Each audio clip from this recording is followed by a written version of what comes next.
Le grand forum Fréquence Évasion. Les politiques s'expriment en toute liberté. Fréquence Évasion, le grand forum, c'est dans quelques instants.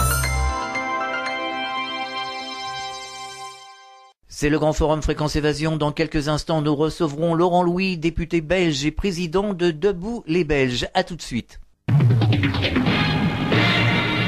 Fréquence Évasion. Fréquence Évasion vous informe sur votre région. Que se passe-t-il près de chez vous? Pour le savoir, cliquez sur Région et Office de tourisme. Bon séjour dans le sud. Venez visiter le site Fréquence Évasion, www.fréquenceévasion.com. Fréquence Évasion. Laurent Louis, bonjour et merci d'être avec nous. Bonjour, merci de me recevoir. Alors, on vous voit beaucoup en ce moment sur les réseaux sociaux. Vous êtes un député belge et président de Debout les Belges. Comment êtes-vous entré en politique? Quel a été votre cheminement? Oh, bah écoutez, j'ai commencé en politique comme tout le monde, hein, en militant pour un mouvement, un parti traditionnel. Donc j'ai essayé de me faire remarquer de cette manière-là. Et puis bon, petit à petit, j'ai évolué vers un discours plus politique, avec plus de responsabilités.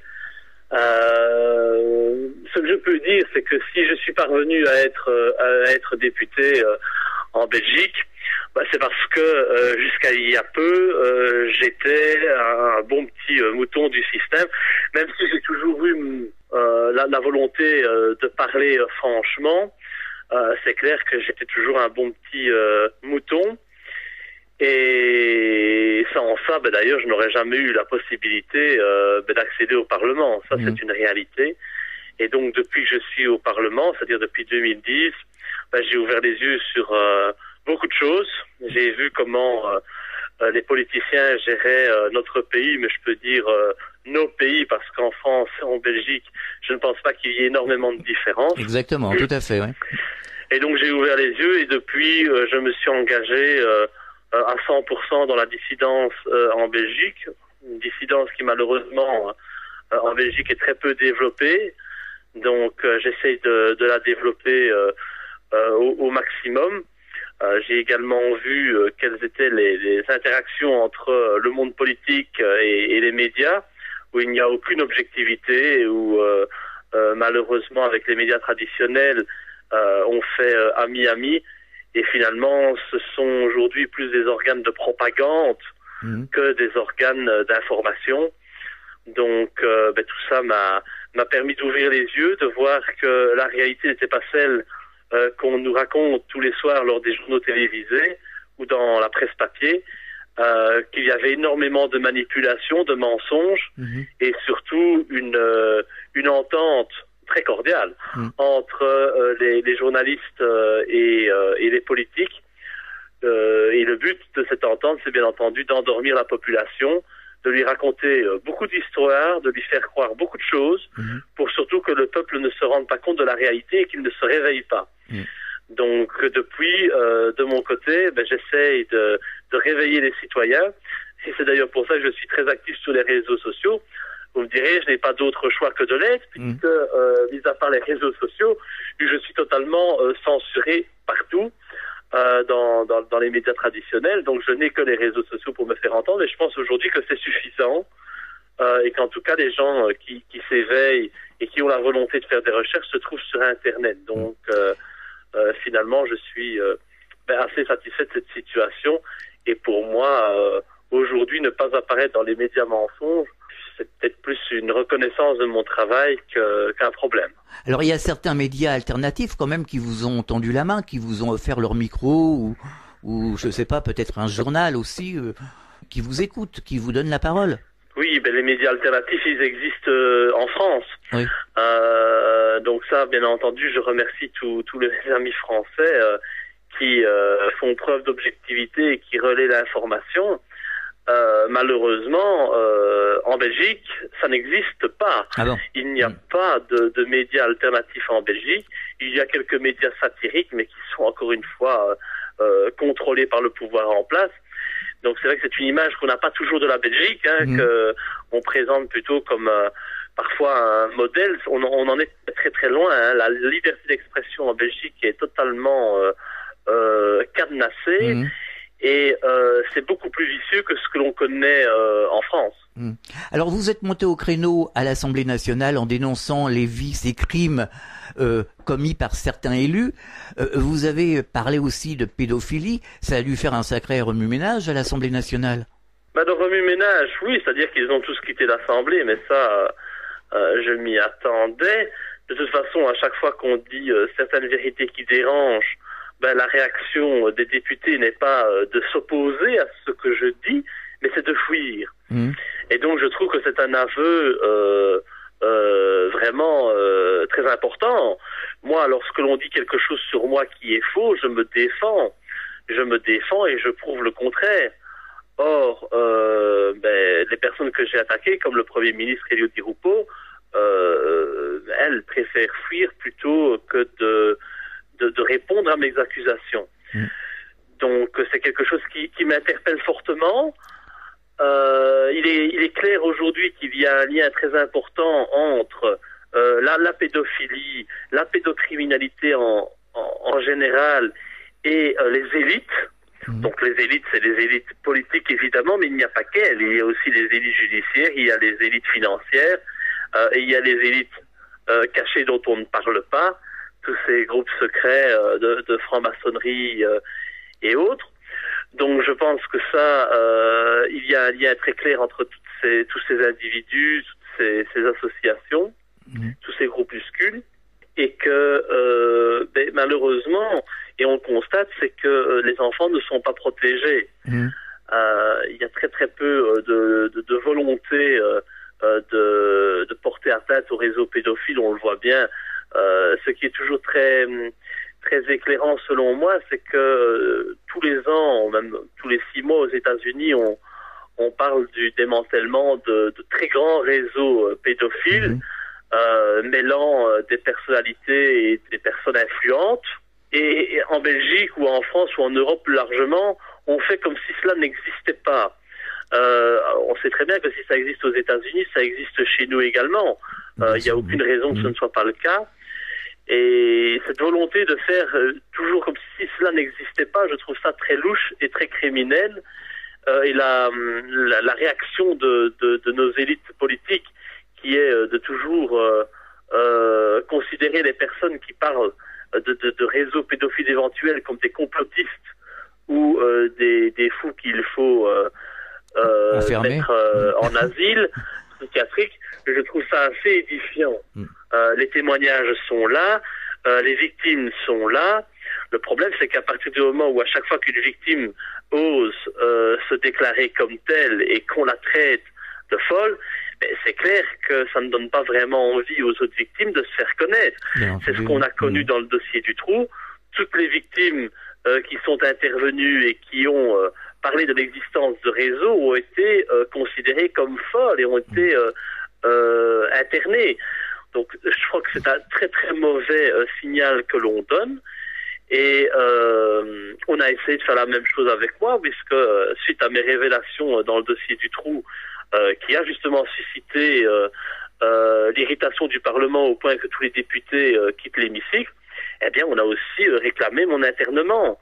Ah oui. Donc je trouve, voilà, je pense que n'importe qui d'objectif peut me suivre sur Internet, peut écouter mes interventions au Parlement, mes différentes interviews qui ont été filmées, et je pense, sans trop m'avancer, qu'on peut en conclure très rapidement que je ne mérite pas d'être interné.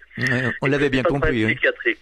Donc c'est fou, parce que si on le fait avec moi qui suis parlementaire, imaginez les dégâts lorsqu'on le fait à une victime de pédophilie qui, elle, n'a de un, pas le mandat qui est le mien, n'a pas la possibilité de s'exprimer publiquement devant un auditoire.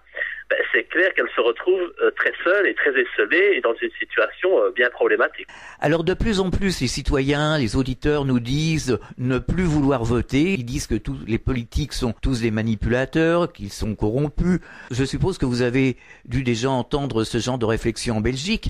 Comment réagissez-vous à ce genre de réflexion ? Là, il y a une différence très claire entre la France et la Belgique, c'est qu'en Belgique, le vote est obligatoire. Donc, nous, voter n'est pas un droit, c'est une obligation. Et donc, nous, les citoyens, doivent aller voter sous peine de sanctions financières. C'est encore plus vicieux qu'en France, selon moi, parce qu'alors les gens qui en ont ras-le-bol de la politique, doivent se déplacer et ils votent bien pour quelque chose, pour un parti. Nous n'avons pas un taux d'abstention qu'on connaît en France. Donc, la population en a ras-le-bol, elle en a marre, ça c'est un peu généralisé un peu partout en Europe, je pense. La population se rend bien compte que les politiciens d'aujourd'hui ne les représentent plus, que les politiciens sont là pour défendre des intérêts qui ne sont pas ceux de la population, et donc il y a un ras-le-bol, le fossé entre les discours politiques, les promesses et la réalité que vivent tous les jours les citoyens, eh bien, il ne cesse de se creuser. Et donc ça se marque par un ras-le-bol et un rejet des politiques. Et donc moi, au sein du mouvement Debout les Belges, qui, après 3 mois d'existence, compte déjà 4500 adhérents, ce qui est quand même assez exceptionnel pour un mouvement citoyen et politique en Belgique, eh bien, nous sommes en train de regrouper toutes ces personnes qui sont déçues de la politique, toutes ces personnes qui n'ont plus envie de voter, toutes ces personnes qui, depuis des années, vont voter parce qu'ils sont bien obligés, mais votent blanc, ou écrivent une insulte sur le bulletin de vote, eh bien, nous sommes en train de les regrouper. Parce que je pense que certaines personnes me voient comme un espoir. Je suis d'ailleurs très honoré de porter cet espoir de la population. Un espoir pour un changement au niveau de la politique, mais je pense que le changement politique, il s'impose aujourd'hui, parce que on ne peut pas continuer avec des politiciens qui pensent tout savoir et qui décident à la place du peuple sans jamais lui demander son avis. Il faut savoir aussi qu'en Belgique, le référendum est interdit par la Constitution. Donc nous donnons des leçons de démocratie un peu partout dans le monde, mais la démocratie chez nous est quand même en très très gros danger. Alors justement, vous pouvez nous présenter les objectifs de Debout les Belges? Eh bien, les objectifs de Debout les Belges, c'est de rendre le pouvoir au peuple. Nous sommes un parti, le parti des sans-voix, le parti des sans-droits, le parti des pauvres, le parti de tous ces citoyens que l'on n'écoute pas, que l'on méprise, que l'on prend de haut avec une certaine arrogance, parce que le monde politique aujourd'hui est très arrogant. On utilise toujours de belles phrases, on fait en sorte d'utiliser des mots que personne ne comprend pour encore endormir les citoyens. Et donc chez nous, on parle vrai. On parle simplement, pas de manière simpliste, mais simplement, afin que tout le monde puisse comprendre le message que nous véhiculons pour ne tromper personne. Et donc l'objectif, c'est de rendre le pouvoir au peuple avec des mesures qui semblent assez évidentes. C'est en sortir avec la particratie actuelle, que ce soit en Belgique ou en France, l'UMPS, on en a marre. On a envie d'autre chose, de différent. Ça fait des dizaines et des dizaines d'années que ces gens nous ont confisqué le pouvoir, qu'ils dirigent le pays sans jamais écouter les citoyens. On voit où on en est aujourd'hui. Alors je pense que dans le monde actuel, tout évolue, tout change, tout est en permanente évolution. Or, qu'est-ce qu'on constate, c'est que nos systèmes démocratiques, eux, ils sont immuables, rien ne change. On va toujours voter de la même manière pour des mouvements qui sont toujours organisés de la même manière, qui proposent presque toujours la même chose. Et donc, nous, chez Debout les Belges, ce qu'on souhaite, c'est suivre les théories de M. Étienne Chouard, donc demander la suppression des partis politiques, la dissolution du Parlement, la mise sur pied d'une constituante pour revoir la Constitution et mettre sur pied le tirage au sort des élus, avec bien entendu un encadrement sur base volontaire et avec des règles qui soient mises sur pied, mais surtout pour sortir de cette particratie, parce que en Belgique, par exemple, ça fait 20 ans que nous avons exactement les mêmes ministres. Peu importe ce que l'on vote, ce sont toujours les mêmes qui reviennent. À un moment donné, quand on voit que les ministres, les ministres passent d'un poste à l'autre, d'un ministère à l'autre, et on se dit qu'ils n'ont pas la compétence. On ne peut pas être calé au niveau du droit, puis passer à la santé, puis aller à l'enseignement, et puis aller à l'intérieur. Ça, ce n'est pas possible. il y a un moment donné où il faut se rendre compte que les citoyens, ils n'y gagnent rien. Donc voilà, c'est vraiment aujourd'hui mener une politique par le peuple et pour le peuple. Et ça, c'est la volonté de Debout les Belges, dans un objectif de réconciliation et d'unité nationale. La situation est telle en Belgique que le pays est proche de l'explosion à cause de la volonté des dirigeants politiques. Nous sommes à quelques pourcentages près d'arriver à la séparation du pays. D'ailleurs, le pays sera encore en danger lors des prochaines élections. Lors des dernières élections de 2010, nous avons mis 2 ans pour former un gouvernement. Donc j'espère qu'on ne va pas revivre ça cette fois-ci, parce que ce sont encore les citoyens qui sortent perdants, évidemment, de tout cela. Et aussi une réconciliation au niveau des populations d'origine étrangère, les immigrés qui vivent chez nous, avec lesquels malheureusement nous n'avons pas suffisamment de contact, ce qui crée une peur de l'autre. Et moi je veux surpasser cette peur de l'autre pour qu'on travaille tous main dans la main pour développer notre pays et lutter surtout contre le pouvoir en place.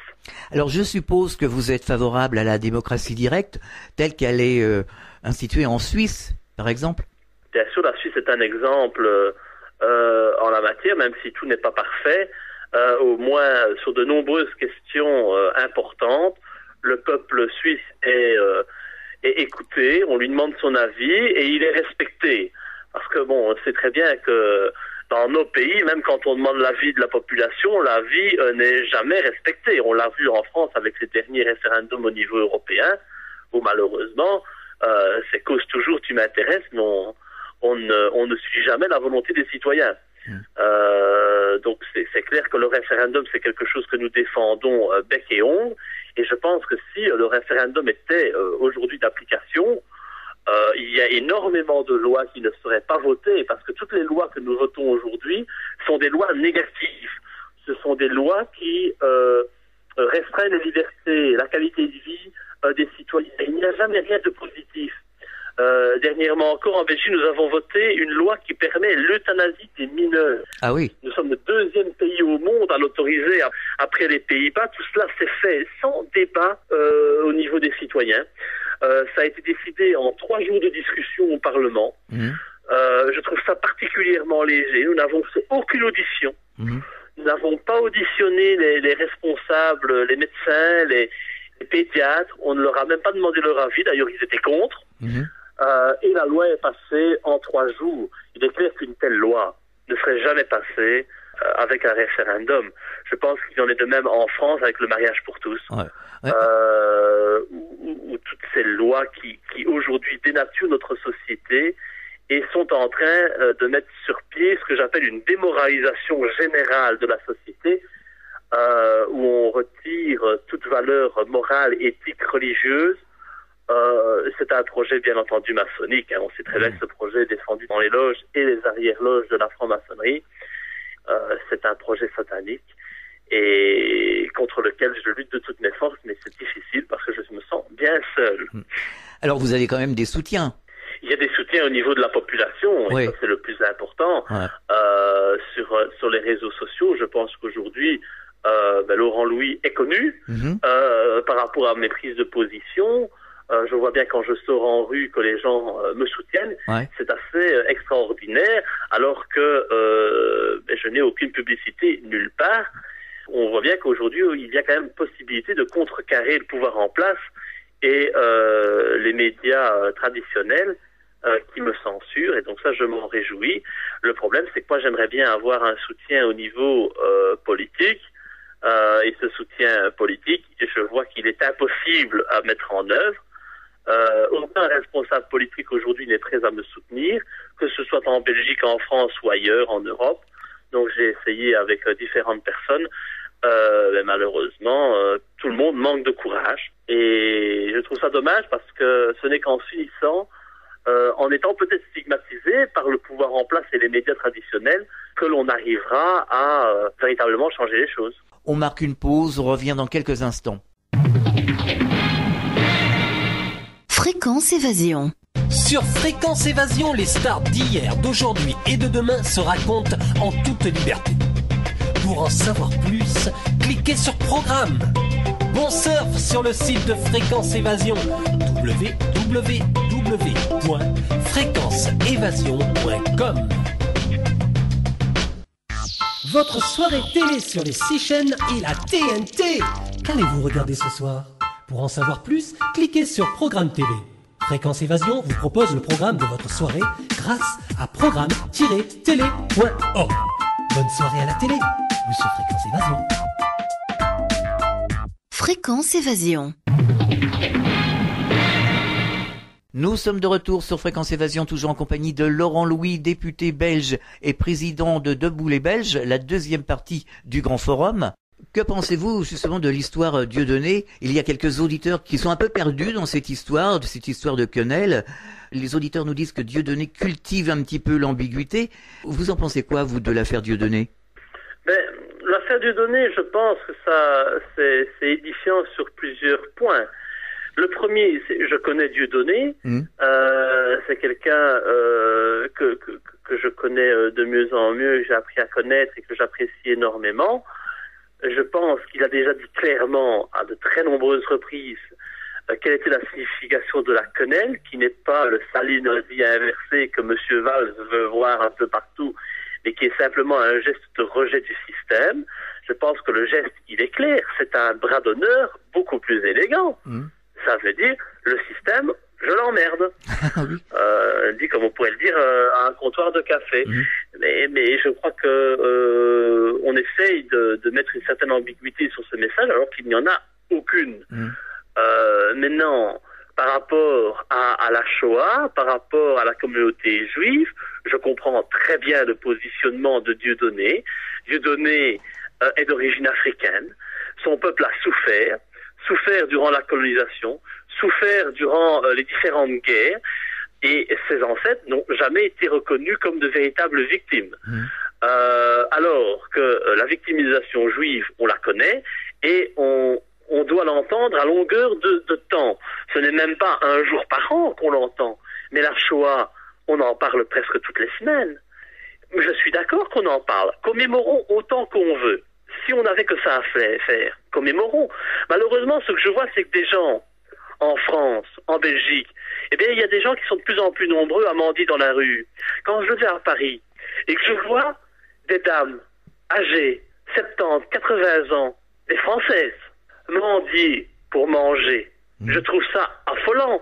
C'est ces gens-là qu'il faut s'occuper actuellement. On n'a plus le temps de commémorer. Il faut s'occuper de la misère humaine aujourd'hui que l'on connaît dans nos rues, parce qu'elle se développe à vitesse grand V. Donc, toujours nous ressortir les mêmes pleurnicheries. Moi, je veux bien, mais alors pleurnichons pour tout le monde.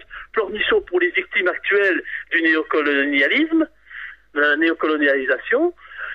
Pleurnichons pour les victimes du sionisme. Pleurnichons pour ces pauvres victimes palestiniennes qui voient leur territoire se restreindre de jour en jour. Pleurnichons pour les victimes de la colonisation, ces victimes qu'on ne veut même pas reconnaître. Pleurnichons pour ces soldats qui sont morts alors qu'ils étaient algériens, qu'ils étaient sénégalais ou autres, qui sont morts pour la France, ou congolais qui sont morts pour la Belgique. Mais ce que Dieudonné veut dire, et ce que je veux dire aussi, c'est qu'il ne doit pas y avoir une gradation au niveau de la souffrance. Le peuple juif a souffert, c'est vrai, mais il n'est pas le seul. Et il n'a donc pas le droit d'être le seul à être reconnu dans cette souffrance. C'est ce qu'on essaye de faire passer comme message. Il n'y a aucune agressivité par rapport à la communauté juive. La preuve, c'est qu'on peut très bien être antisioniste et être juif. Ce n'est pas incompatible. Moi, j'ai des amis qui sont antisionistes et qui sont juifs et qui comprennent totalement le discours de Dieudonné, qui comprennent mon combat également contre le sionisme. Quand des rabbins antisionistes manifestent à New York, personne n'en parle, alors qu'ils sont des milliers. Pourquoi? Oui, alors le message est clair. Mais oui, on veut toujours mettre, faire planer ce doute et cette menace de l'antisémitisme comme si c'était quelque chose qui se développait. Ce n'est pas le cas. On demande simplement que chacun soit respecté dans sa souffrance, qu'on s'attaque et qu'on respecte les souffrances actuelles et que l'on dénonce, bien entendu, les crimes qui sont commis aujourd'hui par Israël, parce que des crimes sont commis aujourd'hui par l'État d'Israël, tout comme ils sont commis par la France, par l'ONU, par l'OTAN, et je pense qu'il faut avoir le droit aujourd'hui de pouvoir les dénoncer. Et en plus de cela, je serai toujours aux côtés de Dieudonné parce que il défend la liberté d'expression. Cette liberté d'expression qui est un peu variable, hein, parce que vous savez, quand on veut faire des caricatures de Mahomet, tout le monde applaudit, personne n'y voit de problème. C'est vrai. Ouais. Donc, par contre, quand on veut faire une blague sur les Juifs, c'est directement l'antisémitisme. Et pourtant, nous, les Belges, on est habitués d'avoir des blagues sur nous. On ne crie pas au racisme pour autant. Donc, je pense que les Juifs doivent aussi comprendre ça et cesser de crier au scandale à tout bout de champ. Pour moi, il n'y a pas de honte à faire la quenelle. Je pense que c'est un geste anti-système. Si ce geste est fait devant des institutions juives, je pense que ce n'est pas une honte non plus. En tout cas, ce n'est pas plus honteux que d'appeler de l'art qui consiste à jeter des excréments sur des représentations du Christ. Alors on parle de plus en plus sur le net, sur les réseaux sociaux, de conspiration, de nouvel ordre mondial. Quelle est votre position? Qu'est-ce que ça vous inspire?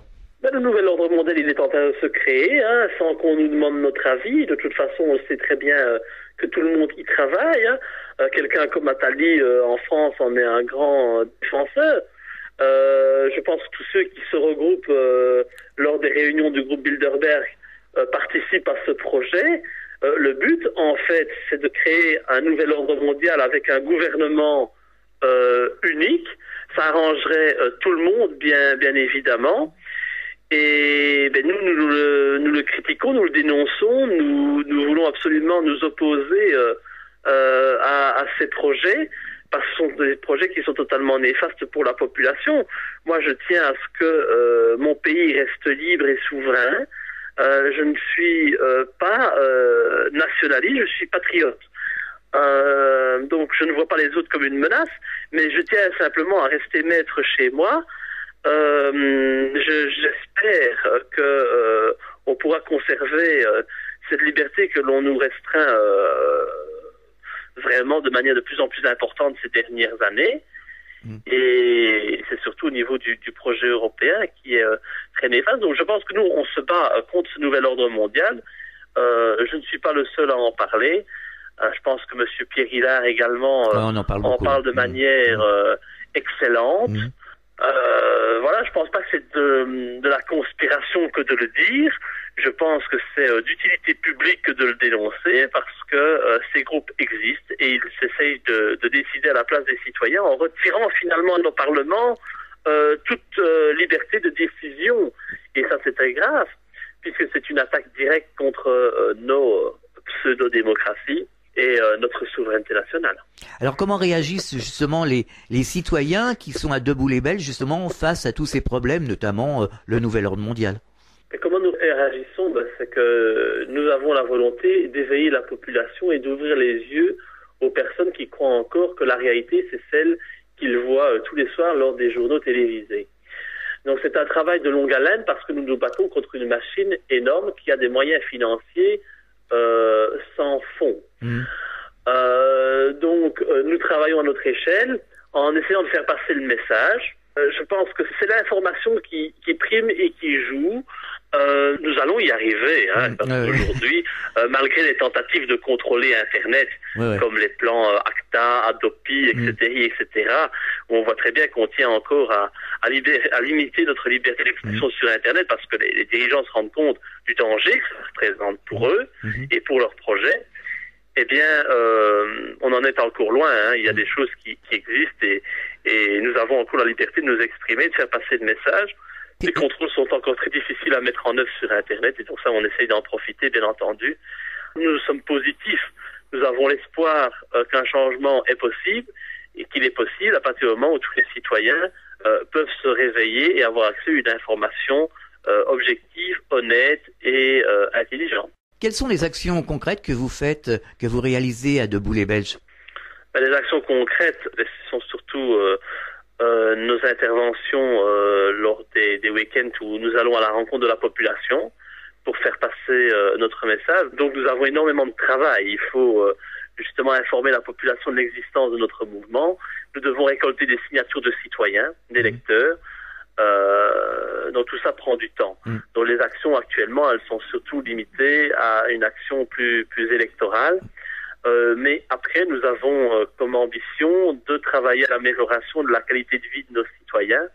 D'ailleurs, il est déjà prévu que si nous avons un siège, si nous conservons le siège qui est le mien aujourd'hui, une partie de la dotation que nous recevrons du financement public sera octroyée directement à des projets concrets pour améliorer la vie des citoyens. Nous avons déjà bien réfléchi à un projet pour sortir des SDF de la rue, avec un projet de réinsertion, de formation. Donc voilà, pour nous c'est très important de créer des projets concrets et d'utiliser surtout l'argent public que l'on donne aux mouvements politiques, non pas pour nous engraisser et augmenter notre capital ou notre compte en banque, mais pour venir en aide à la population qui, je crois, en a bien besoin. Alors comment peut-on faire pour vous aider justement? Eh bien, pour nous aider aujourd'hui, c'est surtout en faisant passer le message, en relayant mes interventions, en adhérant au mouvement, parce que je pense que Debout les Belges dépasse largement la Belgique. Nous avons des adhérents à travers le monde entier. Je pense qu'on a quelques centaines d'adhérents français. Nous avons un discours universel. Donc l'important aujourd'hui, comme toutes mes interventions ont un discours assez universel, ça touche tout le monde. Et donc je pense qu'on a intérêt à travailler main dans la main et à former une belle petite toile d'araignée pour que l'on soit, comme Étienne Chouard le dit, de bons petits virus et que nous rendons bien malade ce système qui nous opprime et qui, lui, ne prend pas vraiment intérêt ou compte de notre santé. Donc voilà, c'est faire passer le message. Bien évidemment, nous avons besoin de soutien financier parce que sans argent, on n'arrive jamais à rien dans le monde d'aujourd'hui.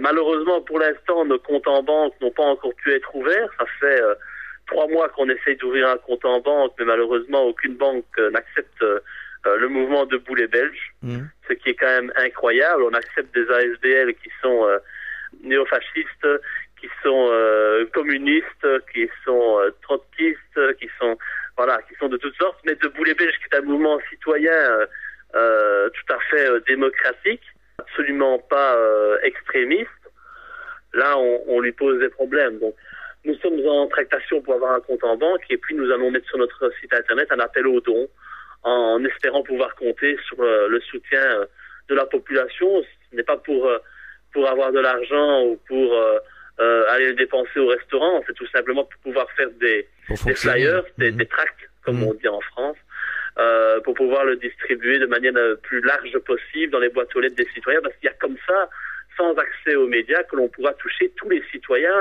permettre qu'ils ouvrent les yeux et qu'ils nous rejoignent et que finalement ils parviennent à s'opposer au pouvoir en place, qu'on rende le pouvoir au peuple et qu'on améliore notre vie, parce que là, on n'a jamais connu un tel recul au niveau de notre qualité de vie, de nos acquis sociaux surtout. Rappelez-nous l'adresse justement de Debout les Belges, l'adresse internet. Donc c'est www.deboutlesbelges en un mot .be. D'accord.